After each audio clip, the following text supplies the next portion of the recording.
So the final five vote was surprisingly straightforward considering how the game has been going. It went unanimously on Ryan. He voted for Justin. I think Ryan saw the writing on the wall pretty early. And I think even if I hadn't won exemption, I would have been safe, but it's also just a cool thing to check off my bucket list. So today we have one job: keep Gideon from winning exemption. We need to get Gideon out of the game. I want the final three to be me, Rob, and Justin. So if he wins, we have to pivot and probably target Justin, but I would not be a happy camper if that's the case. All right, so today went exactly to plan. Brian went home. I went into today with the sole goal of Ryan being the one to be voted out. I think he is the biggest threat, and like I've wanted for a while, Daniel and Rob are the two people I want to sit with at the end, and I think Ryan is the biggest threat if he somehow sneaks his way in. So I thought it was simple that everyone should be on the same page, that Ryan should be everyone's target for this round. So it's the first time probably in 4 votes that I did no scheming. I told Ryan straight up, I'm voting for you, and I told everyone else, I'm voting for Ryan. I think it's in all of our best interest to vote for Ryan. So because I truly believe everyone needed to vote him out this time, there's nothing for me to try and trick people into thinking. I didn't need to do that this time. If someone decided it was going to be me, then it just comes down to I truly think they made a bad move. And there's nothing I can do to avoid people not playing in their best interest. This whole time I've been trying to convince people that my best interest moves are also theirs, and sometimes it hasn't been true. This time I believe it was true for everyone. So one thing I did do, though, is when I did speak to Ryan, I said to him, I'm going to be going after you. We have to pitch against each other, because if we all know Daniel's most likely playing his idol on Rob, so the two of them are off the table, so it's between me, you, and Gideon, and I think I have a better chance if I have to sit next to Gideon than I do sitting next to you. And I said to him, I wish that one of us found this advantage so we could turn the tables on them. I did that only because I wanted to make sure. I thought going into this, yes, there was a chance that people would decide to take me out over Ryan, but I thought it wasn't likely. So the most likely way for me to go home tonight would be if Ryan somehow had some sort of advantage. And if he had an advantage, I wanted him to basically tell me by saying, look, if you have an advantage, we can turn this around and neither of us have to go. But if you don't, it has to be one of us. So my hope was if he did have one, he would tell me, hey, I've got an advantage, you don't have to vote me. So then I can then work around that. It didn't have to come up, he didn't have anything, and Ryan did go home. So at this point, my next goal is I have to make sure Gideon doesn't win next immunity, because I don't want to sit with him in the end. Now I'm starting to think, all right, what happens if this turns out to be a final two? If it turns out to be a final two, that's the only case where I may need to take Gideon to 3, because I know Rob and Daniel will probably take each other. If I take Gideon and it ends up being a final two, then I think both of them probably take me over the other of whoever's left of Rob and Daniel. The problem is, if it's not a final two and it is a final 3, I don't want to be in the end with Gideon. So it's all going to come down to if I get some kind of indication that it will be a final 2. I'm still playing this game as if it's going to be a final 3, and the worst case scenario is Gideon wins immunity, because I think it's going to be really tough to squeak out a win against him.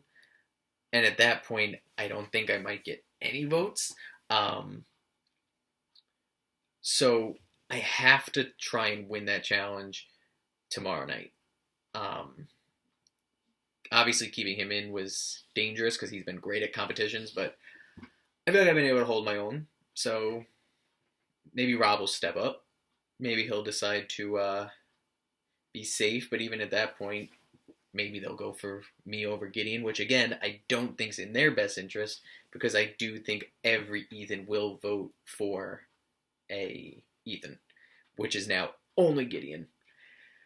So that's the game plan. Uh, Final Four. The best part about being in the Final Four is I don't have to stress about advantages anymore. There's no need to worry that if I mold this next vote into the way I want it to look, that all of a sudden a wrecking ball won't come in and smush it because an advantage was played that I couldn't play around because I didn't know about. So that is the most relaxing part of being in the Final Four. Advantages are done. And I never held one. I never held an advantage where I can be like, okay, I've got one here. I know where it is. It's always been someone has this. It's out there somewhere. Maybe there's more. Maybe there's two. Maybe there's two compasses that are going to be played tonight at the Final Five. I don't know, but just knowing that advantages are done, it's a breath of fresh air, and I can finally relax and know that it now comes down to making sure that people vote how I want and not that a random vote can end my game. All right, we just had our Final Five crossroads, and I feel like we've had so many roller coasters and ups and downs and kind of transfers of power across the last couple days of voting, and tonight just kind of felt like you know, it felt a little flat, which is fine. Not every crossroads needs to be this exciting show of force or a bunch of fighting, but pretty straightforward. We had our exemption challenge today.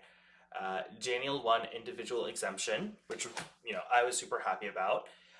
And he also had a compass in his hand, which we all knew about from our previous crossroads. And most of the people in the party were thinking that he would be using it on me as sort of a reward for staying loyal to him and not flipping during the go to wheels portion last night. I was happy for that thought because it also meant people wouldn't be thinking of me as a potential target anyway. And when we went back to the party, Justin immediately tells me, hey, I'm thinking we all vote Ryan. Okay, sounds great. I talked to Gideon. He's also thinking Ryan as well. I talked to Ryan. He's thinking Justin. And he's thinking he has Daniel and Gideon on board as well. Daniel had told me maybe we vote Gideon out instead. But I was able to, I think, convince him Ryan's really the better move here since he is such a likable person. And if we end up in the final ascent against Gideon, it's an easier sell for any of us to get that win over Gideon than it would be over Ryan, who's never been voted out of the game like Gideon has. It's ultimately ended up being a kind of drag out fight between Ryan and Gideon / Justin in Crossroads. But even then, by a drag out fight, it was just a lot of the same points being talked about over and over and over again and kind of rehashing stuff that we'd already gone over. So I was really grateful when Docs just said, hey, we're cutting it short. Like, this is it. But it seems that there is, Ryan doesn't seem to fully understand the impact that a pure strategy game could have in terms of creating a bitter jury who could then hold back the win from a strategic player like Justin and give it to a less strategic, kinder player like Ryan.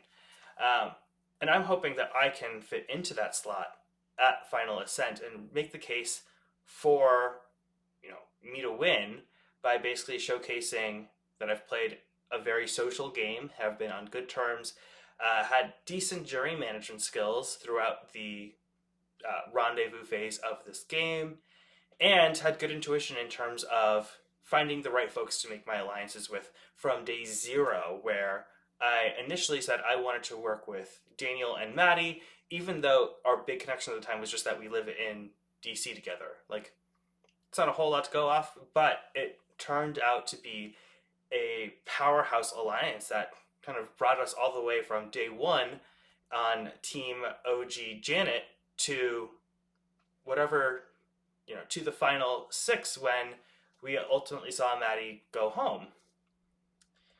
So I'm hoping that I'm going to be able to speak to some of the mistakes that I've made in my game, such as not seeing the Jared blind side, potentially playing a weak or boring game that's not as flashy as some of the other players, like Daniel, like Gideon, or Justin. And hopefully, people on the jury will see that I've. Ultimately, I don't want them to think that I went through this and became a dick. If they choose to elect me as winner because they respect my gameplay and they like me, that's great. I would rather lose and have their respect than win and be despised by them. That's just how I currently feel at the moment. Um, oh, anyway, I realize now I didn't even discuss the outcomes of the vote. So after we all cast our votes, uh, Daniel plays his compass for me, stating, I believe in treating people well when they treat me well and show their loyalty, which I really appreciated and really was glad for, especially since it's no secret around the party that I get very nervous whenever I'm vulnerable at uh, these crossroads. When maybe I need to stop being so nervous because I'm in the final four and I've been vulnerable every single crossroads after the rendezvous. Just crazy. Phew. In any case, I'm excited to be in the final four. I've heard that I'm in most people's ideal final threes, mostly Daniel and Daniel and God. Let me just re-edit. So I've heard him in most people's ideal final threes, namely Daniel and Justin. So I don't know if that means I'll be at fire making, if there is a sort of fire making analog, or if I'm just going to be, chosen to go along with whoever wins the final immunity challenge to get to the final ascent. I'm hopeful that I can really get this last exemption challenge under my belt and have that one last item to put on my resume before we actually enter final ascent and make our pitches to the jury. But I'm pretty sure I have a solid chance of getting Maddie's vote. If not, Maddie would be voting for Daniel, which I would completely understand. And then I don't know.